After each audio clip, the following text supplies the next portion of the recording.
भारत और इंग्लैंड के बीच सेमीफाइनल को लेकर भारतीय क्रिकेट प्रेमियों के बीच खासा उत्साह देखने को मिल रहा है। यहां तक कि इंग्लैंड में रहने वाले भारतीय भी भारत की जीत की कामना कर रहे हैं। इन्हें भरोसा है कि टीम इंडिया इंग्लैंड को हराएगा, उससे उन्हें फाइनल में एक बार फिर से इंडिया पाकिस्तान के बीच मुकाबला देखने को मिल जाएगा। गुजरात चुनाव के लिए बीजेपी ने उम्मीदवारों की पहली लिस्ट जारी कर दी है। मुख्यमंत्री भूपेंद्र पटेल घाट लोहिया से चुनाव लड़ने जा रहे हैं, जबकि मोरबी से कांतिलाल को टिकट दिया गया है। मांडवी से अनिरुद्ध भाई लड़ेंगे। गांधीधाम से पार्टी ने मालती बेन को उम्मीदवार बनाया, जबकि जामनगर नॉर्थ से क्रिकेटर रविंद्र जडेजा की पत्नी को टिकट दिया गया है। कल शाम केंद्रीय चुनाव समिति की बैठक में सभी 182 सीटों पर उम्मीदवारों के नाम पर चर्चा हुई। खबर यह निकल कर आ रही है कि 8 नेताओं की टिकट देने की मांग उन्होंने की है। हिमाचल प्रदेश में आज चुनाव प्रचार का आखिरी दिन है। ऐसे में हर पार्टी ने पूरी ताकत अपनी झोंक रखी है। बीजेपी अध्यक्ष जेपी नड्डा आज हिमाचल में 3 रैलियों को संबोधित करने वाले हैं। राज्य में पहली बार मुकाबला त्रिकोणीय नजर आ रहा है, क्योंकि इस बार जंग में आम आदमी पार्टी भी है। हिमाचल चुनाव के लिए आज कांग्रेस महासचिव प्रियंका गांधी वाड्रा रैली करने के अलावा डोर टू डोर कैंपेन भी करने जा रही हैं। वो लोगों से सीधे मुलाकात करेंगे। इसके अलावा जनसभा को संबोधित करेंगी। राजस्थान के मुख्यमंत्री अशोक गहलोत, छत्तीसगढ़ के मुख्यमंत्री भूपेश बघेल, रणदीप सुरजेवाला, अलका लांबा समेत तमाम नेता भी प्रचार करने पहुंच चुके हैं। तमाम चेहरे वहां प्रचार करेंगे। चुनाव कांग्रेस के नए अध्यक्ष मल्लिकार्जुन खड़गे के लिए भी पहली अग्नि परीक्षा हो रही है। ऐसे में वो भी मैदान में उतर चुके हैं। राहुल गांधी की भारत जोड़ो यात्रा का आज 64वां दिन है। यात्रा अभी महाराष्ट्र में है। कल शरद पवार और आदित्य ठाकरे राहुल गांधी की भारत जोड़ो यात्रा में शरीक हुए। इस बीच मध्य प्रदेश कांग्रेस के नेताओं ने राज्य में भारत जोड़ो यात्रा के दौरान गड़बड़ी की आशंका जताई और सरकार से कड़ी सुरक्षा की मांग की। राहुल गांधी की यात्रा 20 नवंबर को मध्य प्रदेश में प्रवेश करेगी।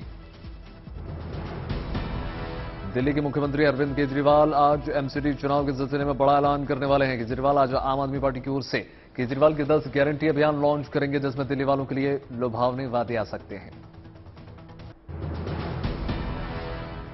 दिल्ली बीजेपी ने एमसीडी चुनाव के लिए तैयारियां तेज कर दी हैं। पार्टी ने प्रेस कॉन्फ्रेंस करने के वचन पत्र जारी कर दिया, जिसमें दिल्ली के झुग्गी वासियों को नए मकान बनाकर देने का वादा किया गया है।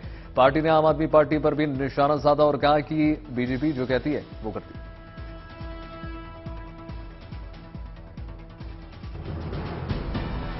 दिल्ली शराब घोटाला मामले में बड़ी कार्रवाई हुई है। एनफोर्समेंट डायरेक्टरेट ईडी ने इस मामले में लोगों को गिरफ्तार किया है। दोनों लोग कारोबारी हैं और आंध्र प्रदेश और तेलंगाना के हैं।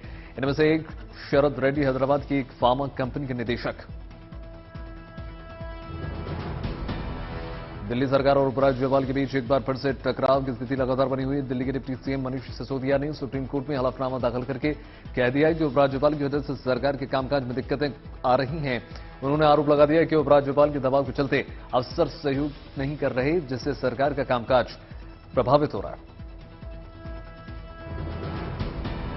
दिल्ली की जेल में बंद महाटक सुकेश चंद्रशेखर ने अब अपना जेल बदलने की मांग कर दी। उपराज्यपाल को एक चिट्ठी लिखकर सुकेश ने खुद को और अपनी पत्नी का ट्रांसफर दिल्ली की जेल से बाहर देश की किसी भी और जेल में करने की मांग कर दी है। सुकेश ने अपने वकील के जरिए 8 अक्टूबर और 5 नवंबर को चिट्ठी लिखकर सत्येंद्र जैन, आम आदमी पार्टी अरविंद केजरीवाल और कैलाश गहलोत के खिलाफ सीबीआई जांच की मांग कर दी थी। इन्हीं शिकायतों के आधार पर सुकेश चंद्रशेखर ने खुद को और अपनी पत्नी को ट्रांसफर की बात कही थी।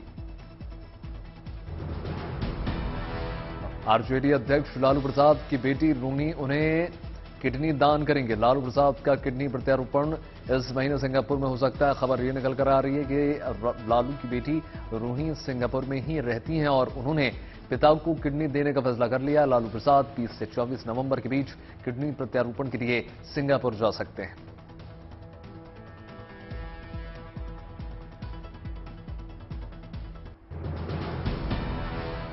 केरल सरकार और राज्यपाल आरिफ मोहम्मद खान के बीच तनातनी बढ़ती हुई नजर आ रही है। पिनराई विजयन सरकार राज्यपाल को चांसलर पद से हटाने के लिए अध्यादेश डालने का फैसला कर चुके हैं। खबरों की माने तो सरकार चांसलर की जगह एक एक्सपर्ट को लाने की योजना बना रही। दरअसल राज्यपाल आरिफ मोहम्मद खान ने राज्य में 9 विश्वविद्यालयों के कुलपतियों को कारण बताओ नोटिस जारी कर दिया था और इस्तीफा मांग लिया था। राज्यपाल का कहना था कि विश्वविद्यालयों में कुलपति की नियुक्ति के समय यूजीसी के नियमों की अनदेखी की गई थी। उनके इस निर्देश के बाद से ही विवाद बढ़ता हुआ नजर आया। शिवसेना सांसद संजय राउत 102 दिनों बाद जेल से बाहर आ गए। आज वे उद्धव ठाकरे और शरद पवार से मिलने वाले हैं। मनी लॉन्ड्रिंग केस में मुंबई की पीएमएलए कोर्ट ने उन्हें जमानत दे दी।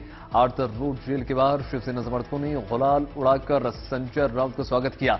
महाराष्ट्र के दूसरे शहरों में भी संजय राउत की रिहाई पर उद्धव गुट के शिवसैनिकों ने खुशी मनाई, मिठाइयां बांटी। संजय राउत को जमानत के फैसले पर ईडी ने बॉम्बे हाईकोर्ट में चुनौती दी है, जिस पर आज सुनवाई होगी। अदालत ने रिहाई का आदेश तुरंत रोकने से इनकार कर दिया। कलकत्ता हाईकोर्ट ने पश्चिम बंगाल सरकार को यह सुनिश्चित करने को कह दिया कि गुरुदेव रविंद्रनाथ टैगोर के जोड़ा सांकू वाले घर के साथ कोई छेड़छाड़ न हो। दरअसल ऐसी खबरें निकल कर आ रही थी कि सत्ताधारी तृणमूल कांग्रेस टैगोर के घर के कमरों पर पार्टी दफ्तर बनाने के लिए कब्जा कर रही है। इसके बाद दाखिल याचिका पर संज्ञान लेते हुए अदालत ने सरकार को टैगोर के घर की स्थिति पर ध्यान रखने की बात कह दी। हालांकि तृणमूल कांग्रेस ने आरोपों से इनकार किया। ट्विटर ने कल प्रधानमंत्री नरेंद्र मोदी, अमित शाह, राजनाथ सिंह, राहुल गांधी और सचिन तेंदुलकर के अलावा कई और नेताओं के हैंडल में ऑफिशियल लेबल जोड़ दिया है। हालांकि कुछ देर बाद ही इस लेबल को हटा लिया गया। ट्विटर का यह फीचर इसलिए जोड़ रहा है ताकि ट्विटर ब्लू अकाउंट और वेरीफाइड अकाउंट के बीच अंतर किया जा सके। उत्तर प्रदेश में हो रहे निकाय चुनाव के लिए उत्तर प्रदेश पुलिस ने अपनी तैयारियां तेज कर दी। उत्तर प्रदेश पुलिस ने सोशल मीडिया सेल में एक विशेष टीम का गठन कर दिया, जो चुनाव में 24 घंटे इंटरनेट मीडिया पर फैलने वाले संदेशों पर नजर रखेगी। स्पेशल सेल आपत्तिजनक और भ्रामक संदेशों पर जिले की पुलिस से संपर्क करके तुरंत कार्रवाई करेगी।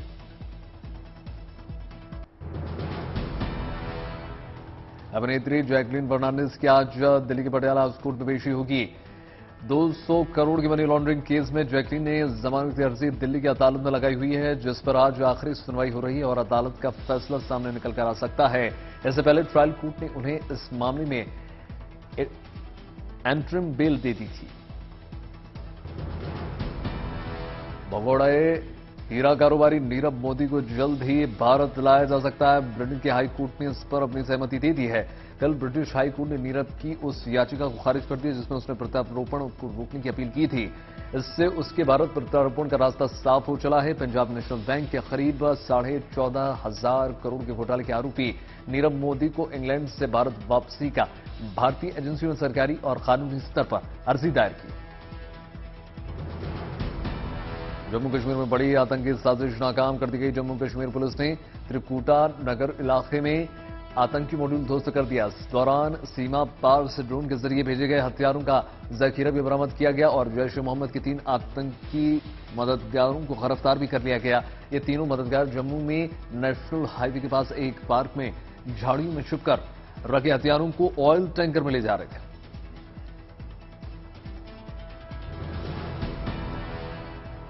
ताजनगरी आगरा के कारोबारियों को सुप्रीम कोर्ट ने बड़ी राहत दे दी। सुप्रीम कोर्ट ने कह दिया कि ताजमहल के 500 मीटर परिधि में व्यावसायिक गतिविधियां बंद नहीं होंगी।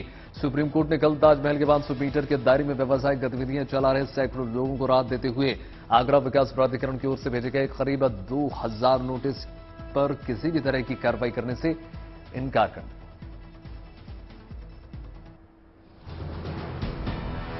आज विश्व विज्ञान दिवस है। केंद्रीय मंत्री नितिन गडकरी ने इस मौके पर ट्विटर के जरिए वैज्ञानिकों को बधाई दी। उन्होंने लिखा कि उन प्रतिभाशाली अन्वेषकों को सलामी देता हूं जो सड़कों के विकास और भविष्य के लिए स्मार्ट सड़कों के निर्माण में अग्रणी भूमिका निभा रहे हैं।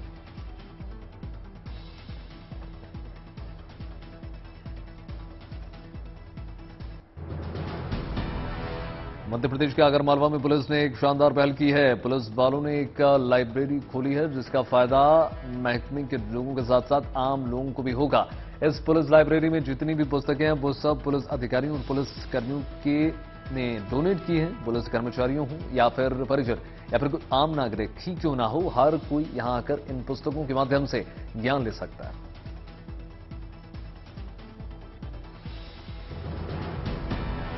देश की राजधानी दिल्ली की हवा में एक बार फिर से सुधार देखने को मिल रहा है। हालांकि प्रदूषण का स्तर सामान्य से अभी काफी दूर है। मौसम विभाग के मुताबिक दिल्ली और आसपास के इलाकों में बारिश के आसार के बीच ये सुधार देखने को मिला है। सफर के मुताबिक आज दिल्ली की औसत वायु गुणवत्ता सूचकांक 145 दर्ज की गई है, जो मध्यम श्रेणी में आती है।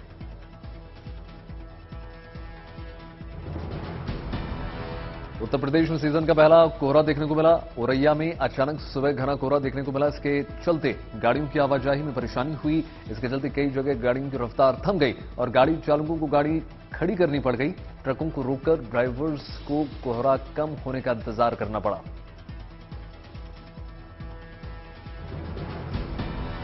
हिमाचल प्रदेश में कुल्लू, लाहौल स्पीति और रोहतांग के ऊपरी पर्वतीय इलाकों में जमकर बर्फबारी हो रही है। बर्फबारी के चलते एहतियातन कई इलाकों में गाड़ियों की आवाजाही को बंद कर दिया गया है। खराब मौसम के कारण स्थानीय लोगों और पर्यटकों की घाटी में यात्रा करते समय सतर्क रहने की सलाह दी गई।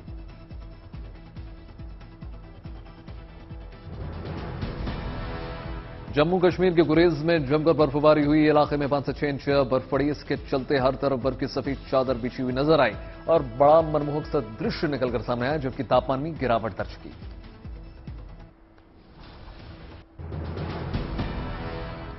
जम्मू कश्मीर में भारी बर्फबारी हो रही है। पुंछ में मुगल रोड पर बर्फ ने कब्जा जमा रखा है। बर्फ जमी होने की वजह से गाड़ियों की आवाजाही ठप पड़ी है। लद्दाख के कारगिल में भी बर्फबारी ने लोगों को चीना मुहाल कर रखा है। जोजिला के बाद समेत दूसरे चेक पॉइंट्स पर भी बर्फ हटाने का काम जारी।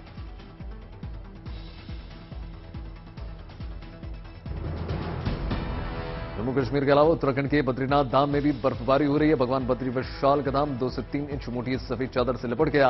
भगवान बद्री विशाल के कपाट अभी शीतकाल के लिए बंद नहीं हुए हैं। आज सुबह 4 बजे मंदिर के कपाट खुले। सुबह सुबह बर्फबारी के कारण मंदिर जाने वाले श्रद्धालुओं की संख्या में भारी कमी देखने को मिली, क्योंकि यहां जबरदस्त कड़ाके की ठंड पड़ रही है। सैलानियों के लिए खुशखबरी निकल कर आई है। 12 नवंबर से शुरू हो रहे कुंभ महोत्सव के दौरान सैलानियों को रात में भी टॉय ट्रेन में सफर करने का मौका मिल जाएगा। ये जॉय राइड 12 नवंबर से 4 दिसंबर के बीच सप्ताह में 2 दिन तक चलेगी। इस दौरान ट्रेन दार्जिलिंग से शाम 6 बजे रवाना होगी और बत्सिया लूप पर 15 मिनट तक रुकेगी। दार्जिलिंग लौटने से पहले ये स्टेशन पर 25 मिनट रुकेगी। मथुरा के मशहूर राधा रानी मंदिर में भक्तों ने राधा रानी के लिए करीब 6.5 करोड़ रुपए की लागत का सिंहासन और छतरी भेंट कर दी। सिंहासन और छतरी पर सोने चांदी के और हीरे का वर्क किया गया है। इनका वजन 55 किलोग्राम है। संकीर्तन मंडल के श्रद्धालुओं ने बैंड बाजे के साथ स्वर्ण जड़ित सिंहासन को लेकर शोभा यात्रा भी निकाली। इसके बाद नंदगांव बरसाने गए गोस्वामी समाज ने संयुक्त रूप से बधाई गायन भी गाया।